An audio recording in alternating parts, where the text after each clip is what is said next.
Everyone's listening, watching. This is Paul Batista.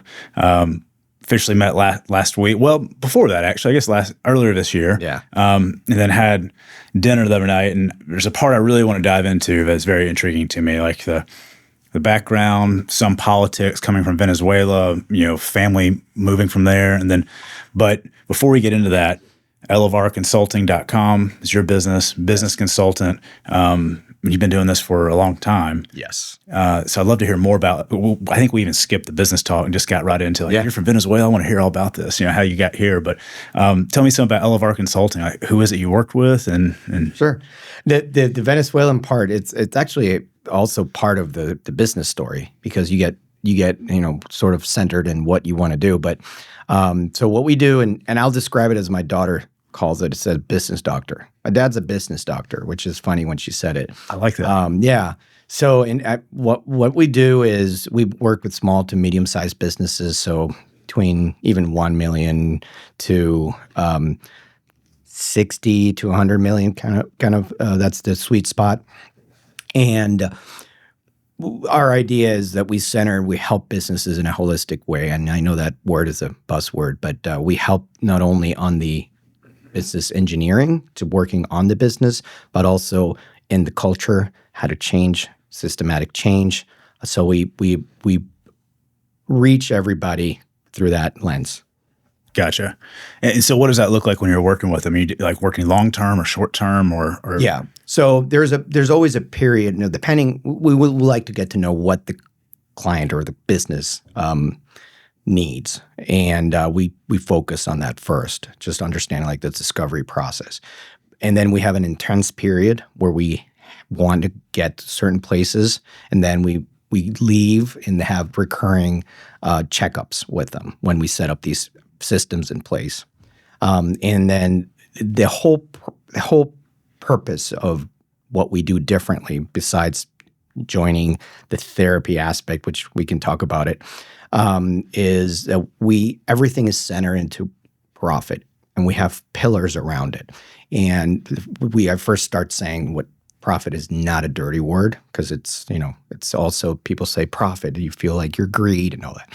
So it's the oxygen that builds a business and actually allows you to do the things you actually want to do. And if it's help others, you can't do it without that. Yeah. So, we built the business in the profit engineering, which it's something that we do differently. And then we have 4 pillars around it. And that's the project. So the engagement is an intense period in the beginning. And then we do regular checkups depending on the strategic objectives that they want. Gotcha. I mean, what do you typically find in those? Is there something that stands out that's common whenever you dive into these businesses? Because they're usually established businesses and they're Yes. turning some revenue. Sounds like, up to 60 million, like good revenue. Is there something that stands out that they're usually missing, or is it always different? It's different, but the main one is grinding. Everybody is grinding. Everybody feels that they're just grinding. They've been doing it for years, and they either don't know how to take the next step or step out of the business and to enjoy the fruits of what they've recovered, or they're struggling to take the next step, or they're actually going down in business. So the biggest thing is the grinding. That's the common denominator. Is like, I don't know why I know that how I got into this, and I love it, entrepreneur spirit. But they usually are, okay, in 10 years or even a year into this, where am I going? I'm just grinding and putting 120 hours a week in, and is this what it's going to look like for the next 50 years? So yeah. And on your side, you're looking, it sounds like, more on the numbers side, systems, operations. But then in Elevar, you've partnered with your wife, Erin Rayburn, and Yes. she's bringing that therapy side to it as well, which I think is very unique, because even when you mention grinding, that resonates so well with me. Like, yeah. I think it's just that entrepreneurial spirit where you kind of want to work. I don't sit still, even at home when I have a rest day. Like, I'm still doing something in the house. So it seems very interesting that the therapy part combined with operations, they can both kind of tackle that grinding issue, right? Like, help entrepreneurs with grinding on both, like, better operations, I imagine. Yeah. Simplify things, and therapy help them not grind so much, Yeah, and in you being an entrepreneur, you can relate to this, how we combine the therapy aspect with the and we call it, people call it coaching. I want to go straight to it. It's actually therapy and change and systematic changes. You can relate to this in the sense that you bring to your work your personality, your identity, and whatever is going on with you personally, and whatever you're bringing in, it's coming to your business. So when we treat the business, there's no long-term change or meaningful change and sustainable change unless you treat the person, the leader. And when I say treat is find out what, basic things. What's your passion? What do you want? What are your quality of life? Points of where you want to get to, and then we hone in on that. And then I do the business side. Yes, I put the metrics in place. We look at people, process, systems, business development, so what's coming in and all that. And then Aaron takes care of the culture of the business and what is it that needs to happen in order for that culture to be a long-lasting culture, and that the business owners, stakeholders are actually reaching their goals. I mean, that seems very unique and more than just tackling systems and operations. Seems like it's going to have more of an effect on it. I mean, how have you seen that working? Yeah. So this is interesting because when we actually started working together before we got married, and it's funny because I would, when we were dating, I would be working on the consulting side, and I would talk to her about our day, and she will talk to me about her. She does family systems, right? So she does, she runs a practice and does family systems. When I shared my, I'm working with this business owner, and I really want to help him, but I'm not getting through. It's been 3 weeks, and he's like, he told me he wants to have less time at the business. He wants to work more on the business, and I'm building everything so he can be outside, but he still shows up at 5 a.m. and grinds and looks at numbers, and he doesn't, trust that the process is working. And so she started telling me about certain things about, I think this is what happens when change needs to happen. Here are the dynamics. What's his background, where his at home is, what are things going on with his employees. And I started, we started thinking, like, there's something here. Because I go back to the same engagement that we're doing, a client without Aaron, and I started doing certain things that she was pointing out, and it started to change completely. Wow. So I thought, well, if we can do this, not only is it long lasting, but instead of us taking 6 months to do something, we can do it in 3 weeks, because we're actually going to the root of the problem. We're not just swimming around it and putting little metrics. When I leave or we leave, then the wheels come off the wagon again. Right. So that's how it started. And at first we didn't know how we were all going to work together.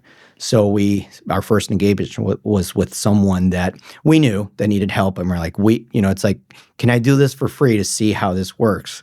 Yeah. So we started working with them, and we started looking how great it was coming together. So we started putting systems in place in our own business, doing our own consulting to see how this all fit together. And it was impressive when we were having, sessions with the leadership team or with the stakeholders, and Aaron was talking, I was bouncing off what she was saying, and then we would leave that meeting and would say, this is awesome. Like, we were having so much fun. We could actually see the change in people. I was amazed at what she was able to do with people and change and get into what actually matters, which is, business is a vehicle for you to do something that you like. Right? So finding what that was and seeing really how we can help that was what it was just nice to see our interactions with a client. That's really cool. Yeah. So I'm curious then, if all of that, like, how did you get to business consulting? I mean, I know you told me some, like, coming from Venezuela, we're kind of working back into it. Like, yeah. And so how did you get into business consulting then? Yeah. So I went to school so I was born in Venezuela, and my dad and my family, mostly from Spain. So they were in Spain. They were immigrants from Spain. 1950s, they left the Spanish Civil War, World War II, and they moved to South America. They were actually going to Chile. They stopped in Venezuela, I guess, to refuel. But and they stay there because they saw the boom in oil boom and business boom, and the opportunities. And they started doing, my grandfather started doing everything he could because there was so much opportunity. There was Shell, Shell was one of the oil companies that was down there. It was Creole. And they were building refineries, and so people were coming from outside of the country to work in these refineries because we didn't have, the education to or the background to do it. So they were starting to do all that, and they needed houses, cars, lumber, hardware. So he did everything. He started a lumber business, and then a hardware, and then a car dealership. The entrepreneur mind. He's like, "What do you need? I've never done it, but I'm going to do it." And, it's like, that's how it was. And everything, obviously as an entrepreneur, that some things work, some things don't, and you focus. So the business of hardware, replacing things for refineries and making, mission critical things. So that started the hardware business and distribution, and then lumber. And that's, the third generation. So I'm saying a lot of stuff to tell you, how I became where I am now. But that started, my father then and his brother took over the business. And then, we'll get into the political stuff. But I went to actually school in Venezuela, economy school. And then from there, did a master's here. But that was in Venezuela. And then we moved to the U.S. But I always thought, I wanted to be in finance and a stockbroker and be in that world.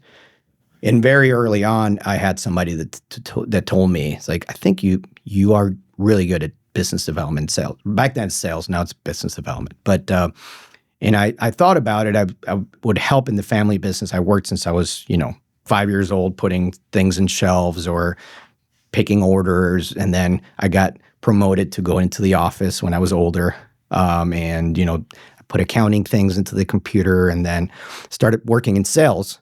Supporting the sales department, doing presentations and joining sales calls with the teams and all that. And I really liked that. But I always had a passion for the numbers. So I had the numbers background. So numbers would drive my sales always. So I would always look at sales and how to interact with people. I love to be with people, but I always backed it up with, okay, what am I doing? Where's my return on investment on this time I'm spending with this guy or with this business? So I tell you all this because I started working with my family business, and then from there, we moved to the U.S. We established business here, and we started growing again. We became part of a co-op, which is a building materials and hardware distributor, which is now the largest in the world. Do It Best, it's called. So there's a lot of stores that's like an Ace Hardware, but it's independent, more independent than Ace, which sometimes you don't see the label Do It Best. So you see Pike's Lumber, or in Texas, there's 140 hardware stores owned by one family, and they're part of the co-op. So it's 4,500 stores across the country and in 54 other countries across the world. So I started working with them for the international market. And that was an interesting conversation with my parents, because obviously it's like, you're going to go work with somebody else? It's like, well, yeah. I like the idea of taking care of the international market because I've done that before in our family business. And this was, in a huge corporation, and I just wanted the experience. And that translated into, okay, I worked on sales and metrics.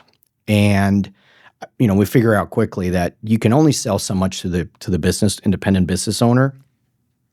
The only way to help them buy more is to actually see their business. Like, where are your gaps? Mm-hmm. So, I would visit and I want to send them more shovels, let's say, but their inventory is not correct. Their business processes are crap. Or, they don't have any type of systematic way of hiring people. That people leave. The guys, doing well in business, but not really on the business. It's like grinding all the time. So I said, why don't we change the approach and we build a team that says, where are the gaps? Let's find these gaps. Let's help you develop those gaps. The end was, you're gonna buy more product and grow. So that generated into my passion of, I see how we are changing these small businesses' lives because they're actually doing better, working less. And my intention was always to sell because that's what my role was, but we changed it into a consultative role. Yeah. So I had a team now of analysts, marketing, merchandising, because these are stores or lumber yards. And from there, I had a couple of engagements with a third-party consulting firm who was helping us because obviously this was new for the company. And I just saw, well, I can do this with independent retailers, independent dealers. I want to do more with other types of businesses, any business is the same. So, and then I went working with the consulting firm. And the passion was always working with small, private held companies, small to medium, because you really see the impact. And that's how I got into this. And I worked with the consulting firm with independent owners that range from manufacturing, trucking, dental offices, marketing, engineers, law. I mean, anything you can imagine that needed some help. Yeah. And so that broadened my reach because now I was seeing that, okay, well, I've been working with lumber and building materials and hardware. Business is the same everywhere. It's the same metrics, same way you approach it. It's just, are you selling soap or are you selling your services? So that helped me or fueled me to say, well, this is what I really want to do. And seeing the impact of the work on not only if the stakeholder's happy, the business is happy, the community is better because their employees are better, their families are better. I mean, it's just a trickle-down effect. Yeah. And I think that's the backbone of the U.S. Backbone of America is that business owner, that entrepreneur, that small and medium-sized that is there, and that's been hundreds of years, and that's why I wanted help. That definitely resonates because I feel the same way too. And on two parts, one, it's so much easier to make a quick impact because businesses that size can move quicker. They can make changes quick. They're not having to go to a board most of the time that's having to make decisions. There's another board above that, and then there's shareholders, So it's fun to be able to implement things quickly and see a result relatively quickly compared to like larger companies, even mid-sized companies that are 500 million plus, it just takes a while when they get that size to do anything. So I understand how that's more appealing. And then the feeling of getting able to actually help someone too, because if you can implement these changes, all of them, as opposed to just like maybe one of them that doesn't really move the needle, that makes sense to me as well. And it's that's where when we were talking during dinner, like we had so many things line up, even like you said some of the phrasing, like, because that's, the backbone I use the same thing. Backbone of America is small businesses. It's what really separates us. And of course, innovation and technology and healthcare, but it's always small businesses supporting all of that. Having the ability to, quickly spin up a business, even though that's getting harder and harder these days, Yeah. But tell me a little more about, you're saying like when you all moved from Venezuela. Yeah. Because your dad was Spanish. Yep. Fled to Venezuela, and you said your mom was Cuban. Yes. Stepmom. Stepmom. Yeah. Okay. But they were married for 40-something years, so. That's awesome. My second mom. Yeah. And did he meet her in Venezuela or? Yeah. Yeah. Okay. Yeah. So my mom and dad divorced when I was about 4 years old, and then he met Alina, my stepmom, and they met. My dad was older, was in his 30s, which is not old anymore. Yeah. But back then, hey, was. buddy. Yeah, I know. It's like, hey. My spring chicken. Yeah, I know, right? 40 is the new 20. I know.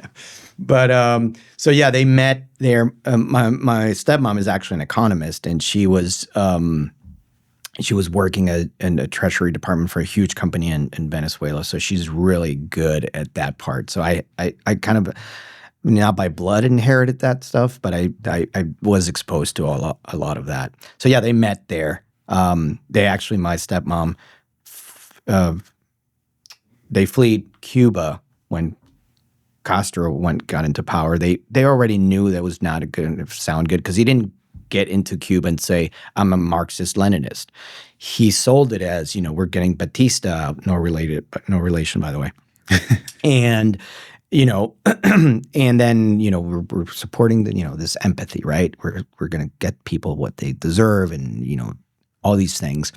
And what turned out is that, a few months later, he said, I'm a Marxist-Leninist and, socialism or death. That was his cry.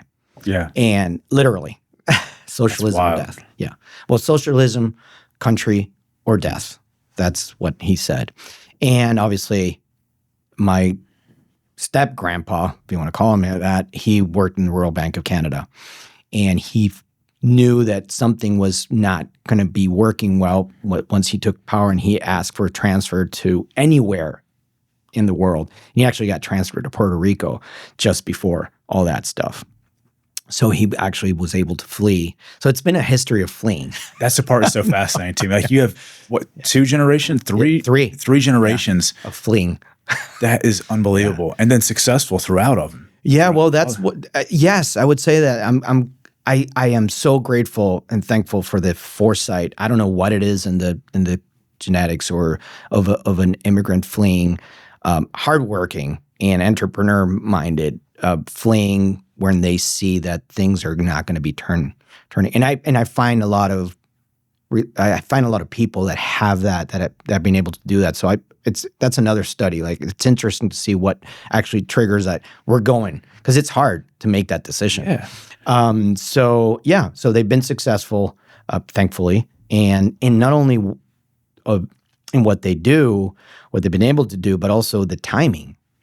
So, you have like the first wave. Now you see people, you had a huge wave in the 80s, people getting on boats and dying in the process of getting out of the island, and other people,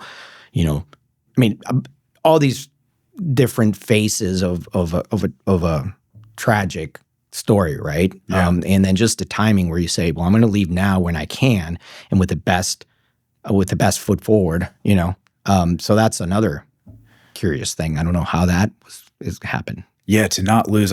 Because then once your grandfather moved to Puerto Rico, and then did your mom then move with him? Yeah. Then wind up then going to Venezuela separate, or did he go to Venezuela as well? No, they all went. She was 7. So okay. Yeah, so they moved to Puerto Rico. My stepmom's sister was born in Puerto Rico in that moment, and then they got transferred to Trinidad and Tobago. This is all, Trinidad is close to Venezuela.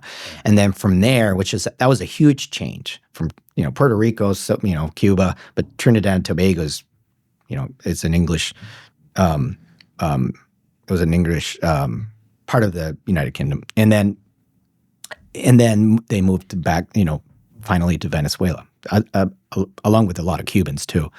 And that's when they met. But yeah, they bounced around and then they landed in Venezuela. And then my grandparents in their 70s immigrated to the U.S. because of what happened in Venezuela. Yes. So then your stepmom and dad meet there. Yeah. And then basically the whole family, they've got a business there in the supply industry. Yep. Successful business, hardware supply. Yep. And then you were telling me, before that it took 4 years, 6 years, something like that, but move the whole business, whole family, everything to United States to South Florida. Yes. So before that, we started into sort of a campaign. Where do we go? The U.S. was natural because, we are very close to the U.S. in many ways, culturally, ideologically. But my dad's from Spain, so it was like, maybe it's time to go back, for whatever I remember from there. So we looked at it. We looked at Canada too, thank goodness. Dodged a bullet. Yeah, I know.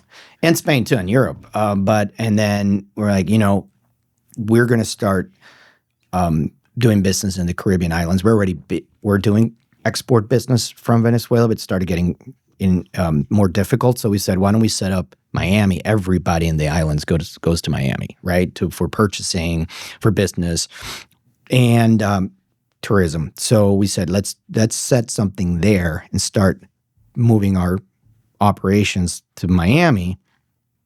And then from there, there's 30 ships going to each island every week. So it's even better. So we started doing that. It was all planned. Not really, we're going to move this day, but it's like, let's start putting some resources and time into that. So we started doing that. And that took about 4 years because we were like, okay, now we need to talk to our attorneys and accountants to see what is the best way to move to the US and start making a life. And, you have the legal aspect of immigration, you have the, fiscal aspect and the taxes and all that. Yeah. So we set up a plan where the Venezuelan company invested into the U.S. based company. So we founded a company, and you have to have 51% of an international enterprise in order to be an intra-company transfer. So we were transferred from our own company, from a Venezuelan company to a U.S. company. So the U.S. company said, please hire us because we have interests from a foreign company. So that's how we legally came with an L1 visa, which is a intra-company transfer. My wife at the time, my ex-wife, was a L2, which is you're not a company transfer, but you're married to an intercompany transfer, but she could work too. So it's the best legal. And then from there, green card, because we invested in the business. We hired people. We did it the correct way, but it took 4 years for that to actually happen. Wow. Yeah. In the meantime, you got to pack everything up and move and different. Yeah. What was it like whenever, were you already good in English at that point? That's a great question because I skipped a part. My mom is a chemical engineer, and there's really only one place you can work as a chemical engineer in Venezuela, oil industry. Okay. It's the largest, it's the main. And Venezuela at the time when she graduated from college was the #1 exporter of oil in the world. Or not number one, I'm sorry. The PDVSA, which is the oil company, was the #1 in the world. So not in terms of revenue, not barrels produced. And she worked there. And when Venezuela started expanding, or the oil company started exploring and doing joint ventures abroad, because, and I won't geek out too much into this, but Venezuela has the largest reserves of oil, but it's heavy oil, not like the Saudis that it's very light. So it's the most expensive oil to explore and the cheapest to sell. So the lowest price. So you have the worst combination. But it's high in sulfur, which means that you have special refineries to refine your oil. So the strategy for Venezuela, let's secure refineries across the world that we own so we can control the price. Because if you have the refinery and I have the oil and you say, well, you can't go to A, B, and C because your oil is heavy, you have to depend on me, then you're going to name the price. So let's us buy that so that way we have the complete, vertical alignment. Yeah. And so that was a good decision. So she started she was really, an executive woman. She really went out there to make it happen. So she was very driven, and she was tasked of joining these ventures. And we moved to Chicago for 4 years because Venezuela bought Unicol 76, which is that 76 that you see in the Cubs, and then Citgo, and so on. And the offices were in Oak Brook in Illinois, so we moved there for 4 years because of that. And that's where I learned to speak English. How old were you then? I was 10. Okay. Yeah, 9, 10. So I call it the Jordan years because it was 89 to 94. Yeah. He left, I left. So, yeah. You were there at the right time then. I know. Sure. Yeah. Again, yeah, it was awesome living in Chicago those times. And so that's where I learned how to speak English. Me and my next brother in line, which he's 3 years younger than me, and then my other 2 brothers from my dad's second marriage, and that stepmom from Cuba, they actually went to Washington Academy, which is a school in Venezuela that is in English. Okay. So we all spoke English because we went to school in English. So that worked out perfect going to Miami then, and Spanish, which Miami is. You don't need English in Miami. Yeah, it's kind of if you did, you've got it. But I know. It's funny because my dad says the greatest thing about Miami is it's the closest country to the U.S. So. It's so true. So I know. true. Which I love Miami. It's a ton of fun. I love all the energy there. I mean, I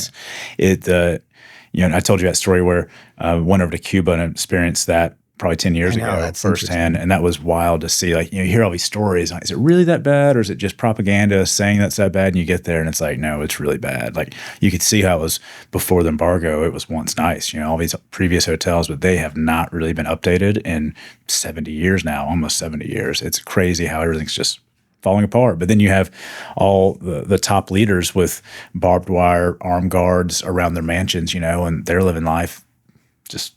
They're fine, aren't they? They're great. They're big on the pig, and the rest of them, though, is $29 a month and struggling, and it's wild. But you still see little bits of capitalism come out because we met some people there, Kiko and Barbaro, and I think by the end of the trip, I'd realized that they were basically, getting things off the back of the truck and running everything from, drugs, cigars, prostitution, and running all of it. But it was a different outlook on it.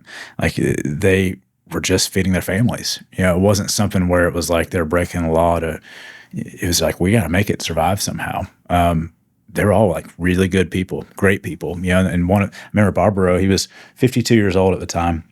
And we all went out to dinner or took him out to lunch the last day we were there. I remember him breaking down crying, talking about how many of his family members and best friends that he lost. He doesn't even know if they made the crossing or not. Doesn't know what happened to him. Maybe he made it, maybe they didn't. And they would just get in these makeshift boats and take off, and it's like we hear about it in the U.S. Like, is that really happening? Or are these just stories that are sold to be like, it's not that bad? But then you watch this grown man cry in front of you about it when you're there. It's like, okay, this is actually really bad. And then, so when we met, you started telling me stories like your family has successfully escaped that, 3 generations now. It's, I mean, just hearing you talk about it I'm grateful that you had that experience because not that many people do. And like you say, it sounds really good. And that's how you asked me about the, consulting, but it's shaped me because I believe that ideology and that ideology has ruined civilizations.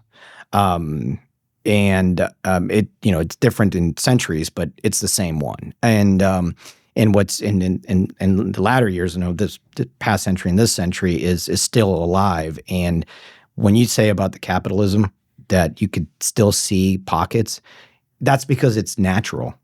One system is natural for human beings, and the other one is for I don't know who because it's not feasible. So that's why I say it's so powerful to see how the human nature.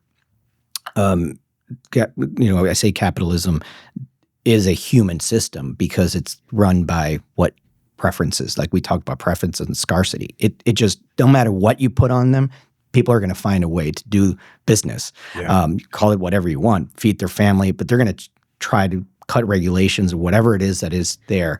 So it's really strong. So that tells you that, we have something here. We just have to see what it is and how we manage it and how we make it stronger. And that's why I think small businesses is the way, because you have a lot of pressure on all that. But I'm going all over the place. But it is incredible how you had to experience that and how it did shape us and our family on that, because the aspect that people don't see is everything sounds great and on paper is great. When you get to experience it is completely different because you can actually see the suffering, the amount of lives that were affected, what people are willing to do to get out of that. Yeah. Their life. Imagine if you had to say here in Chattanooga and say, things are going to be changing. Are you willing to walk all the way to, the other side of the Atlantic and swim or get on a boat? I mean, it's just to think about it. What would drive you to do that, right? So it's shaped everything for us. I mean, that's probably the most powerful lessons anyone could take into business consulting. I mean, you've seen the economic background, of course, studying all that, but then the life experiences, that it does seem like it's kind of a perfect fit for your journey so far because you've got to see the real world impact of how business should be run and how it shouldn't be run, from like a global scale all the way down to the small business. And you see the pressures now. I'm going to start getting political, but you see the pressures now on the small businesses from every side. So if you have the communist, Marxist, socialist view, it's pressure for all businesses. But it ends up being also a big business. The party is now the big business and suppresses everybody else. So they, instead of now money being its power, right? It's status. If I'm, the second in the party, I get a big house with barbed wire. The rest of the people are eating badly. And in our system right now, what I see is some of that, creeping in, but a lot of big pressure from government to crush small businesses. And it's because big businesses have a say in Congress, because they can do the lobby. My clients can't. They don't have the power, but they actually are the backbone of the country. So they get it from every side. So you have to navigate not only your market and your industry and your family, but also the pressure of other people making decisions that are not the best interest of you, but of your competitor. Yeah. Which is huge. So it's really a fight for true capitalism. I think that's the other passion. It's like, well, this is what I see that actually works, and how can we replicate this and make sure that this guy survives, because this is what's going to make our country and our community better. So yeah. I mean, we saw just 5 years ago with COVID, we saw this exact thing play out in real time, where now deemed an essential business is Lowe's and Home Depot, but then your local hardware store can't open because they're non-essential. And how the hell that was ever allowed and people didn't start burning down local governments. But it was perfect. Again, I'll dive into perfect storm. Perfect storm. Yeah. It was perfectly planned psyop, in my opinion. It was perfectly planned propaganda along with all of it. But it was a true test, and you're exactly right. Like those that had the lobbying power and they had the power of political pull, they got to be deemed essential. And all these small businesses, like, well, good luck. You can apply for some PPP. Hope you know how to do that documentation. And what do we see with that? More people ripping off the government on the high end that were getting PPP that didn't need it, and blowing it on all kinds of things, and small business people are like, well, how do I fill it? I had to go through it. Like, how do I fill this paperwork? And I remember putting all of the dollars I got from that, which was $55,000. I put every bit of it right back into my employees. I want to keep them employed for as long as I can. And later I started hearing all these stories from even friends of mine that I knew that ran much bigger businesses than I have, not huge by any means. And they were taking it and buying property, foreign property, all this other stuff, not putting it, just laying employees off, and still got the whole thing just wiped clear. Like, just a typical, like, it's hard as a small business to have faith in a government when that stuff happens. Yeah, because you could see that, who are these rules for? Who is actually influencing these decisions that impact directly the majority of the businesses, but are not benefiting them? So that's why I'm very skeptical of. You can imagine from the background of what, when these things happen, like COVID. The first thing is like, wait, what's going on here? Like the first 2 weeks, everything's like, wait, we got to do whatever's best for our community. Like, we do whatever it is. We don't know anything. Yeah. And then you start seeing like, wait, hold on a second. It's like, what? Are you telling me that all these things we have to stop doing, but these things continue? What is the incentive here? What's the background? What's going on? And you see that in government too. Like you say, they have the power to lobby. So there's one wing that wants to increase that, which is more government. Yeah. Because somehow in the world there's going to be these angels that are come down and run government more efficiently and better. Right. Because it's humans, right? So they're going to do whatever they've been doing. Mm-hmm. So I think it was Milton Friedman that said, politicians and Congress people think that just you change them and everything's going to be fine because they're going to vote for the right things. And the thing is that they have incentives. They have incentives to, they're in a business to win votes, to beat the other person. So what we have to do and understand in society is that we have to create incentives for the wrong guy to do the right thing. Yeah. That's it. There's no angel coming in or Martian that's going to say, I'm the most, correct person in the world and I'm going to make the business. No, we got to make it so the wrong person can make the right decision. Yeah. That's it. And so that's ties into small business. The more that power that government has, the less power small businesses have. That's just indirectly related.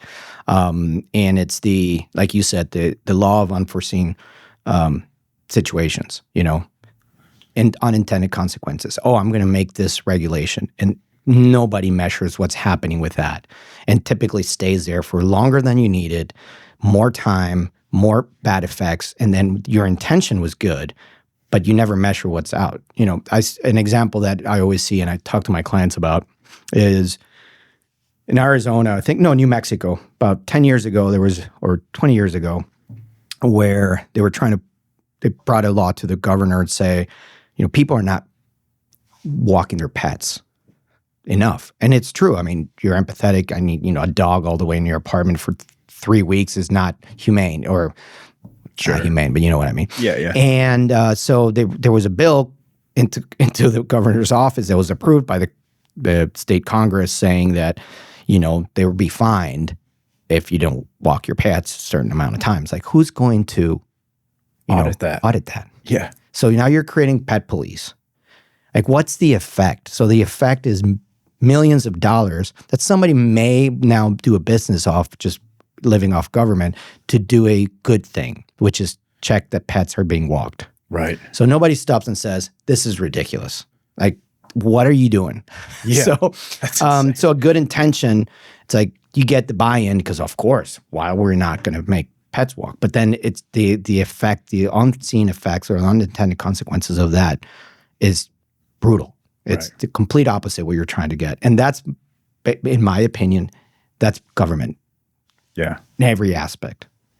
It's, I see that in lots of forms of government, and I just can't help but think, but there's teams of people in the background, which there are, around the lobbyists especially, and the corporations that support all of those, that they have these teams saying, how can we pull psychological heartstrings these people to pass all of these different laws and rules, and basically turns out to be restrictions, and we're going to influence it by making them feel like they're protecting someone, and it's not accidental. It's like all of this I'm seeing it, and the older I've gotten, the more marketing advertising I've worked on and companies I've worked with over the years, it's psychological, it's psyops, over and over and over again. And to connect it back to small business, why I'm passionate there, like it's the most challenging to survive. When you're in that small business realm, right? Super challenging to survive. So you got to be very savvy. You have to nail systems and operations because everything's stacked against you. And if you have any sort of weak links, they're going to be exposed because you're paying an absorbent amount of taxes relative to how much money you're turning, compared to all the, once you're over 100 million, 500 million, there's still challenges, of course, they change. But in my opinion, you have more ability to hire teams of people that can look for tax shelters, they can look for ways for exemptions, But when you're at small business, everyone's wearing multiple hats. And it's more important than ever to be like really streamlined. Like we've got to nail this perfectly because it's kind of no man's land. And it's crazy for me to say this out loud, but that 1 to 50 million kind of feels like no man's land now, even 50 million. It is. I've worked now on a 50 million company, and it's no man's land. Yeah. It's the same as a 1 million. They have the same challenges, just add zeros to it. It's the same challenge. And going back to business, like you said, the biggest thing that we do besides the holistic approach about change and in business metrics is that we turn consulting on its head in terms of how we look at a P&L. So typically when you look at a P&L for small businesses, you have, I call the yeehaw or uh-oh moment. You turn into the last page of that P&L, profit and loss, and you look at, did I make money or did I lose money? Like nobody reads the first part. They go like, oh. So it's like, uh-oh or yay. Why is that? Why is us as business owner entrepreneurs are looking at profit as what's left over? So what we do is, and the first thing is our base of our consulting is profit is something you realize. That's the main thing you're going to be looking at. So we say, typically is revenue minus costs, profit. So that's how we see it. What we say is profit, what costs do I need to incur to make that profit? And then you get the revenue. So it's the opposite. It's saying it's a line item on your business. If I want to make this profit, What is the profit you have to make? So usually we look at industry, we say, if you're at 2%, you have to be at 10. You want to be at average or more. So what activities can support that profit? And then you work from there. So it's the opposite. So profit is not something you realize that at the end of the year. Profit is something you engineer into your business from the beginning. So once every focus of every pillar around that, knowing that that's what you're looking at, that creates a complete different view on your business. Because now you're looking at, what's my overhead absorption rate for that profit? Like, what's my overhead have to be to make that profit? What are the things I need to do in that part? How do I hire? How do I incentivize? Now I make that public so everybody knows what our goal is. Then what are my metrics to measure that? Liquidity, net profit percentage, cash flow days, all that stuff. And then the fourth, the business development, how do we bring that into the door?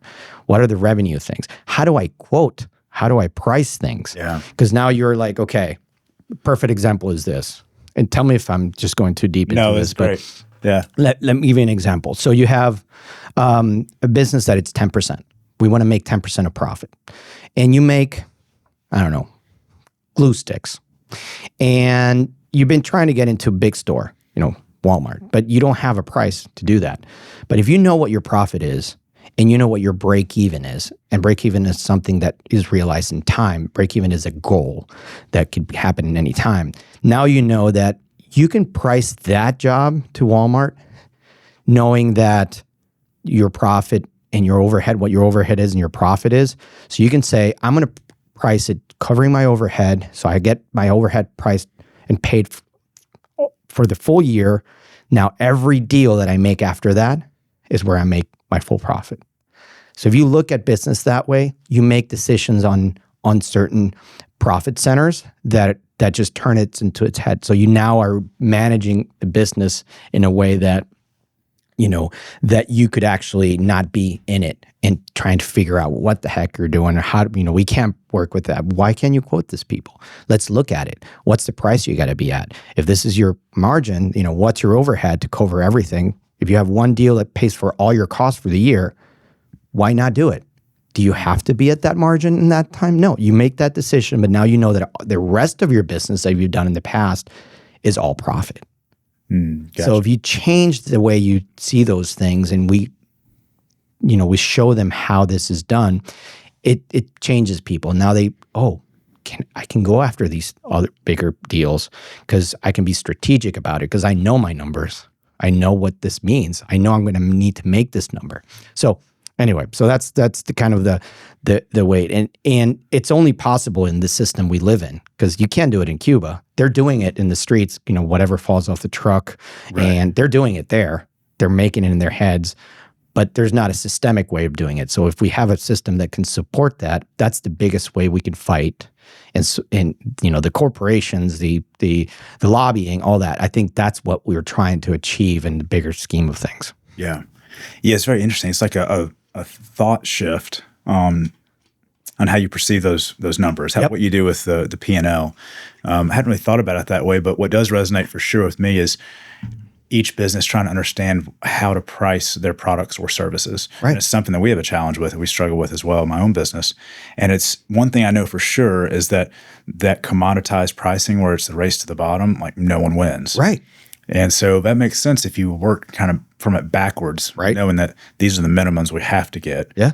Can keep you from taking those deals that are bad for the business, right? And keeps you from overextending. And really, I've noticed with my own business and also with clients of ours, like waiting for the right deals, right? There's something to that. There's power to that. Waiting for the right type of client, right pricing. I was listening to it's a great podcast, Founder Podcast. Have you heard of that? Yes, the Founders. Yeah, and they just released one, I guess, last week on Red Bull founder. I haven't watched. Diedrich, I forgot his last name. It's like Massachusetts or something like that.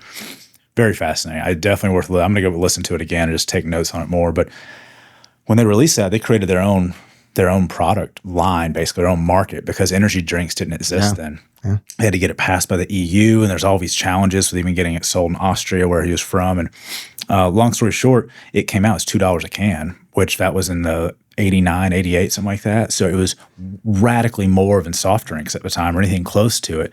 But their whole thing was like, we want to position it as a product that the price can even help dictate that value. Like it says there's more value because of it. And this is going to be a high-end drink for those that want to perform high.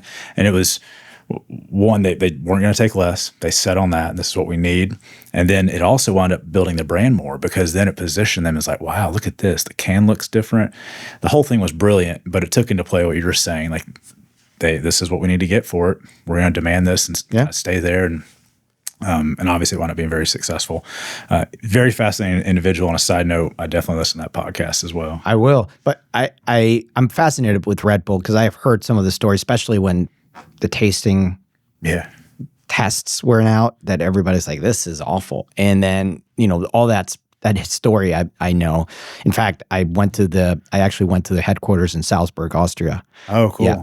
I didn't go there to do anything. I was just there, and I visited them, which is cool. And what I like, the whole story, again, I don't know the whole story, but what I like about it is that his passion about this type of sports, you do some of them, and it's just opened up this careers for people in that realm. And it's who did it, business, right? It's not a government saying, well, do you want to fly a kite? It's like, it's somebody else encouraging that and putting money behind it.